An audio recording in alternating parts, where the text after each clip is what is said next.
everybody.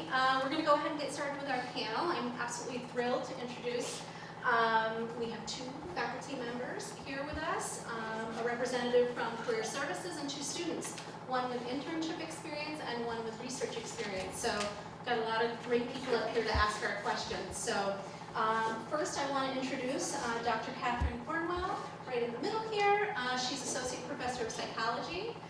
She's going to talk about the benefits of research, and she's active with WISE, so we're so happy to have her here and happy to have her support. Next we're going to hear from Dr. Michelle Blum, Associate Teaching Professor, Mechanical Engineering, Undergraduate Program Director, and she's going to talk about the benefits of internships. Also very involved with WISE and one of our advisors for Women of Color, so happy to have her here as well. Kate Mercer right here, she's a Career Exploration Specialist with Career Services. She's going to talk to us about her office's services and specifically about internships and support she can give you along those lines, okay? And then we're going to hear from Sophie Hernandez. We're thrilled to have her here. She participated in the WISE Summer Research Program last summer. She's going to talk to us about her research experience. And then finally, Isabella Salgado. She is also a student with internship experience. So we have a nice diverse panel, and I encourage everybody to ask their questions. Folks that have been part of Women of Color, WISE Women of Color before, know that we love our informal discussions and questions, so feel free to engage and ask your questions, and we'll keep the conversation going. Okay, so with that, I'm going to introduce again Dr. Cornwell. All right. Okay, so I have been instructed to talk about the benefits, right, of summer research. Okay, and so since I was instructed to do that, I made a list. Okay. And so the list has two parts. One applies in general to all summer research programs, and the second little part pertains to, in particular, to programs for students from underrepresented or disadvantaged groups. So all of those summer programs you have listed on that sheet provide, compared to other research opportunities, that is doing it on your own, provide venues for structured in-person contact with peers, in addition to whoever else is in the lab, the staff, and the professor. You have a cohort, usually in these programs, of undergraduates that you are interacting with during the time you are doing your own project. So the usual deal is, if you're not in a summer program, you go into a lab, yeah, you say to the professor, oh yeah, I want to work with you. The professor says, okay, go do that. And you're sort of on your own. It's up to the professor to what happens or doesn't happen. But these programs have pathways for interacting with other folks besides the folks that are there every day in your lab. Secondly, they're paid, okay, and so usually when you're working with research in a research lab as an undergraduate, you don't get paid, and that allows you to carry out a research project without any other obligations. So one of the biggest irritants I have during the school semester is I say to somebody, come in and do this. Oh no, I have to go work at the Barnes Center, to get money to pay for my food, which is important.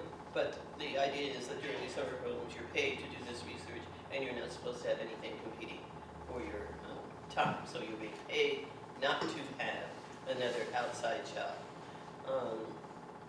The third thing is that it provides an opportunity, given that you are focused on doing that and not other stuff, it gives you a good idea of what graduate school research will involve to see if you really want to do that. So some people don't wind up not liking the idea of being in a lab 24/7. It also gives, they also in general give you structured, guided help on how to prepare for GREs and how to prepare graduate school applications that otherwise you would have to do research about and do by yourself. They also give you usually an opportunity an organized opportunity to socialize with people, other undergraduates from other labs, get out of your style sort of thing. And then finally, they give you an opportunity to present your findings at a symposium or a conference at the end of the program, either within your own program. So we have in the psychology department, a Pride symposium at the end of our 8-week program, or they can be a shared experience with other programs. So at the end of the summer, this is a great big conference at SUNY ESF that has folks from all sorts of different, all of these programs coming in and presenting their posters. So not only do you get the opportunity to show your stuff off, but you get to see a wide variety of other stuff that's going on, really see what's going on here, not just at SU or in your department, but it's an ESF too. So it's really, I thought this last summer was really spectacular. They had this black guy from Mercer, right, in my undergraduate degree, so you know it was wonderful, right?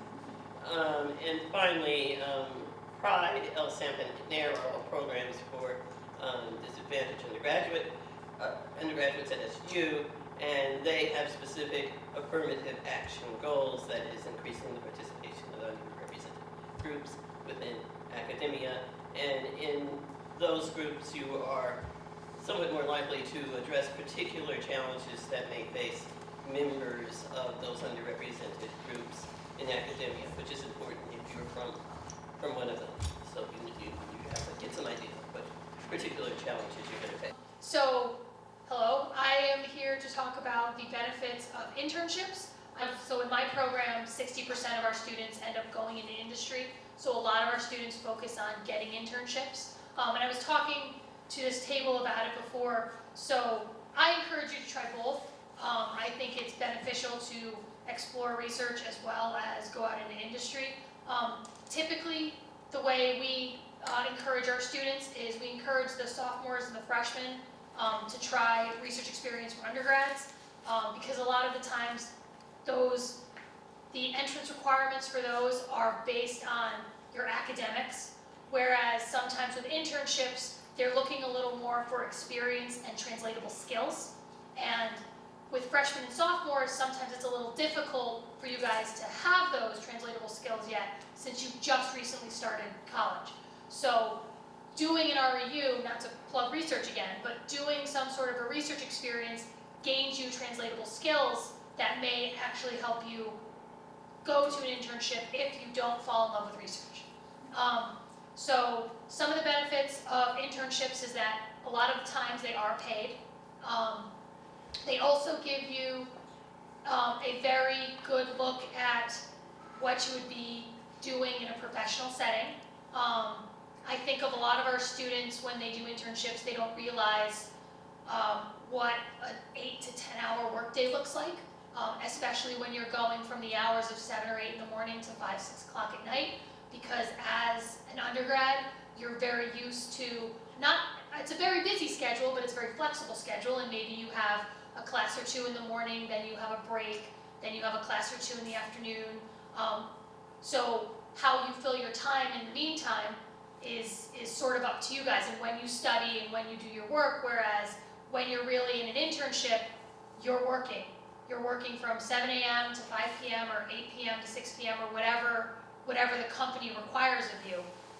So I think that's a big adjustment for some students, but I also think it's very beneficial for them to see. And then the skills that so once you get your first internship, it's a lot easier to leverage that into other internships. And a lot of times internships can leverage straight into jobs. So they're very valuable, and I think once we start the questions, I can talk a little more in detail, but each internship experience is going to be different based on your discipline. So, unlike sort of summer REUs and NSF-based REUs where they're very programmatic, every internship is going to be different, and every internship is going to be very based on the discipline that you're in. So that's it. Thank you. Would you mind passing it to Kate? Thank you. Hi everyone, I'm Kate from Central Career Services. I'm really happy to be here with you tonight. Just to tell you a little bit about our office, we are sadly currently located in the Women's Building. But we just learned last week that we'll be relocating to Bound by next semester, so we're excited about that. As of last year, every school and college has its own career services office. Could you raise your hand if you've been to career services before? Anybody? Good, nice. So everybody should go to your career services office. Our office serves as an additional resource for you. We meet with students about any number of traditional, what you would think of career services needs, so resume and cover letter reviews, interview prep, like mock interviews, things like that. We also talk about job and internship search strategies, learning to use LinkedIn, things like that. In addition, though, we find a lot of our students who come in are maybe unsure of their major, or they're undecided and thinking, where they want to go. And for that reason, they may be a little uncomfortable meeting with their home career services office, so we serve as kind of like an unbiased sounding board to talk about options and things like that. In addition, our office puts on several immersion trips every year. So we bring students from any discipline to different cities like New York City, Boston, Atlanta, and DC for 3 to 5 day trips where we kind of infiltrate different businesses, organizations, companies, where oftentimes we have an alum representative there to get a sense of what their office space is like, what their company culture is like, and usually those alumni will put together a panel presentation so that students from all disciplines can get something out of each visit, even if, at the surface level it doesn't seem like a company that would interest you. Oftentimes students will leave these immersion trips surprised because they've gone in thinking, this is what I want to do, and they leave thinking, oh, maybe I want to try something else, or maybe I want to try exploring, this industry a little bit more because I didn't think it was interesting and now I do. In addition to that, our office also puts on networking events and etiquette sessions, things like that. Networking is becoming more and more the tool of the trade. It's the way that most people will be getting jobs, for better or for worse going forward. It's a big component of any job application process. It's knowing people who are already in there.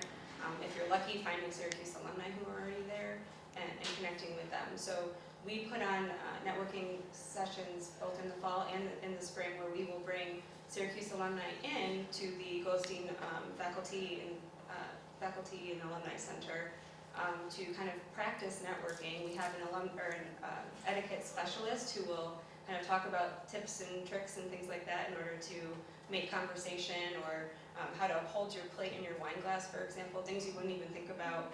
He also puts on dinner etiquette, so if you were to go out for a business dinner, when to put your napkin in your lap, when to pass the salt and pepper, things that I didn't think were interesting, but he makes a good story out of them, and he's certainly not dull. So those are some of the many things that our office offers, and I don't have a science or STEM background myself, but I'm happy to answer any internship search questions, and if not, then to try to point you in the right direction. So, thank you. Sophie, do you want to go next? Sure. You can pull up your. No, it's okay. I can talk about it. You Yeah, sure? it's Oh, fine. okay. All right. So hi everybody, my name is Sophie. I'm a current sophomore in the College of Arts and Sciences in Maxwell, specifically environmental biology and environmental policy and sustainability. My experiences have actually been pretty unique. I had an internship before I even came to college. I worked for NASA headquarters in Washington, D.C., where I'm from. And I'm actually going back to work for them this coming summer in Maryland at the Goddard Flight Space Center. And this past summer, actually, I was able to continue my research from my freshman year spring semester by doing the LSAT program with Yuvia sitting over there. And also through WISE. So I've done both of those programs. I've also been funded by Source, and I have applied for the McNair program for this next coming academic year. So just a little background about what research I do. I work in the Lewis Lab. If any of you have taken like Bio 305, any of that stuff, or know Professor Lewis. So I work with zebrafish. My project specifically looks at how spinal cord interactions and spinal cord genes are kind of just regulated by certain proteins, and we try to track those proteins to see if we can artificially regulate in the long run, like stem cells, and possibly like correct spinal cord injuries just through stem cells and not having to do like any kind of surgery or stuff like that. So if you have any questions about research or internships, I came from a very close area around DC, so a lot of people I know were getting internships in like high school, and like what people have looked for, what the process was kind of like from a student's perspective, especially like very young and like still getting rejected, but then finding a place that will accept you, and stuff like that. So I could probably go into much more detail, but any questions that you guys have, I'd be happy to answer. Hi, I'm Bella. I'm a civil engineering major, junior, and I've done internships since before I came to college as well. I started the summer before I came at Caltrans, which is California Transportation, and I volunteered there. I started off volunteering because I was kind of like, I didn't have enough knowledge to be working as an intern. So I built relationships through volunteering and worked on a couple projects and met some like consultants, and then I got my internship at AECOM, which is a consulting company. It's very big, it's all throughout America. And yeah, so I got that internship in my hometown, Fresno, California. I would say, yeah, after my freshman year, my summer. And I actually got to continue that this past summer. I took summer courses, and I have like an amazing boss, and he let me work whenever I wanted, flexible hours and remotely. So I found that like one of the biggest assets from interning was learning how to communicate, because I was able to like voice that I needed flexible hours and like when to do it, and I guess just like speak to my supervisor about anything that I needed, and they're more willing to help you if you tell them what you need. So yeah, any questions? I'm happy to answer. Thank you all so much. I'm going to hand it off to Isabel because she's going to help us. You've got a mic and I've got a mic. Fantastic. So I'm going to pass it on to Isabel, and we're going to take some questions from the audience. I'm going to leave this up here because we do want to stay as loud as we can for the camera.